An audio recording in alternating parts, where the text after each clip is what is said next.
solidarity at noon on Ottawa City Hall Festival Plaza. We will be giving unique voice to First Nations children, youth and elders.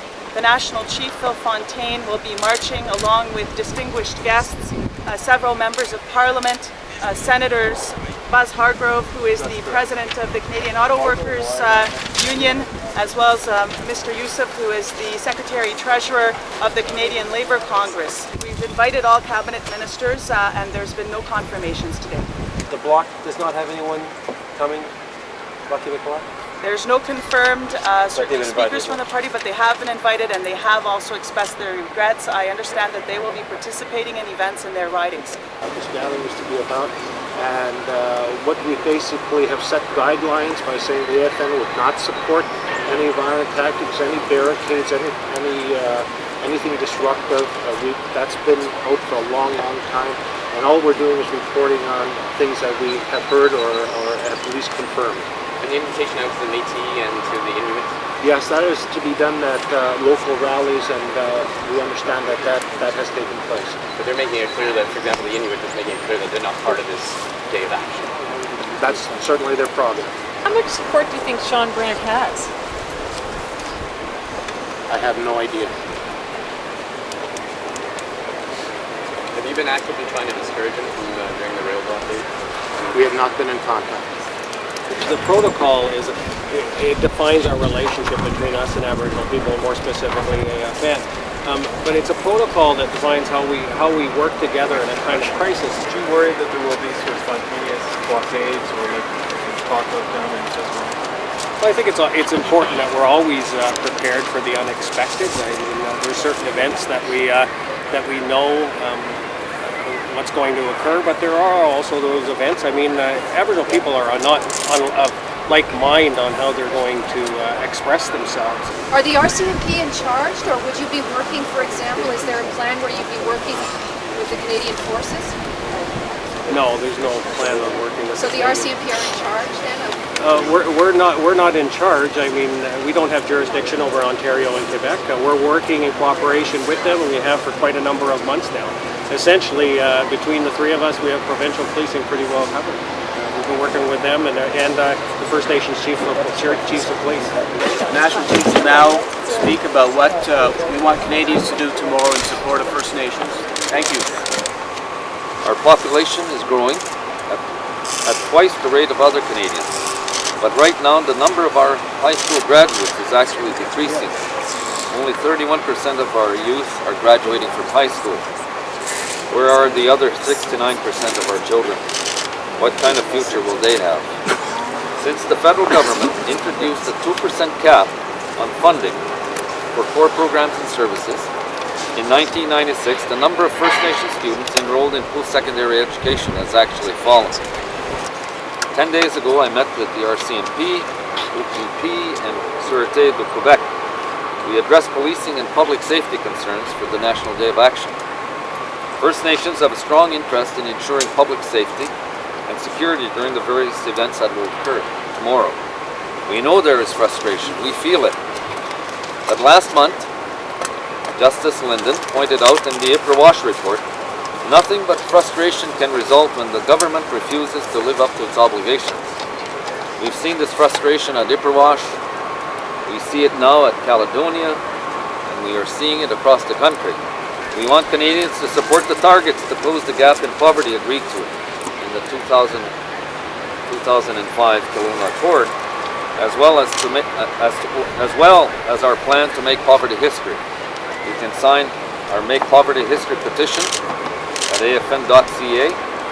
We have a First Nations action plan that is an urgent call to address the crisis situation in our communities. Our plan is about creating opportunities and a secure future for our people. Sir, what would be your message to those people who might want to hold on the events or blockades or stuff that are not necessarily accepted by our organization? What's your message to those people? Our position is very clear. We've stated this position over and over again. We believe in reaching out to Canadians. We want Canadians to join us. to walk with us, to accept First Nations people as an integral part of the country, and that we will continue to believe that the positive transformation that we seek can be best achieved at the table with government. Mr. Fontaine, what do you think of the fact that there is so far no Conservative government representative at your rally tomorrow? What does that tell you? Our day is about reaching out to Canadians. We want Canadians to join with us, and this is not something that we wish to impose on anyone. People are free to join us, and we would hope to see a good representation from the House tomorrow. Mr. Fontaine, town, would you extend the open invitation, and would you guarantee that he would be welcome addressing the crowd? Well, in fact, if when I say that we're reaching out to all Canadians, we're reaching out to everyone, including Mr. Prentice. But the point is that I will be meeting Mr. Prentice tomorrow. And, Mr. Fontaine, it's been 17 years since OCA. Where are you? I mean, in terms of all of these issues, has anything improved, or are you still back where you were back then? We've reached a crisis situation in our communities. We've reminded governments and Canadians that the frustration is building. There's anger in our communities, and this anger is building. And we're really anxious to demonstrate to our people that we can actually make a difference here, that a difference that will be good for our people and in turn all Canadians. And I would be somewhat irresponsible if I didn't point out that we've done some very good things. I look to the residential school settlement agreement as an example of some very positive work that we've been able to do with government, and that was achieved at the table where we put our case forward and including a business case that set out very clearly that the proposal from the Assembly of First Nations was the best option for Canada, and they accepted that. When I talk about the crisis situation in our communities, I'm including very, very definitely crisis situation in terms of safe drinking water for our communities. Right. And what should be done right away about that?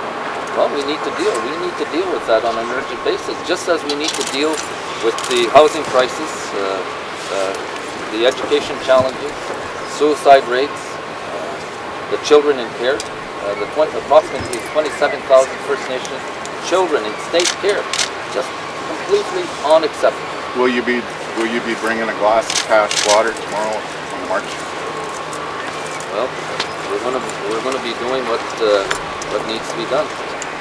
In the middle of Algonquin territory, you look back here, what do you see? Huge buildings. Probably cost millions, maybe billions of dollars to erect, to maintain the infrastructure for them on unsurrendered Algonquin territory, and we have to beg for money and services and access to resources. We believe it's very unfair, and we think that the Canadians in general would find it very unfair. We believe that they should join us in pressuring the governments, the federal government, to act upon First Nation poverty. We think it is a stain on the international reputation of Canada that we are First Nation conditions, First Nation reserves that are considered to be at the third world level or beyond.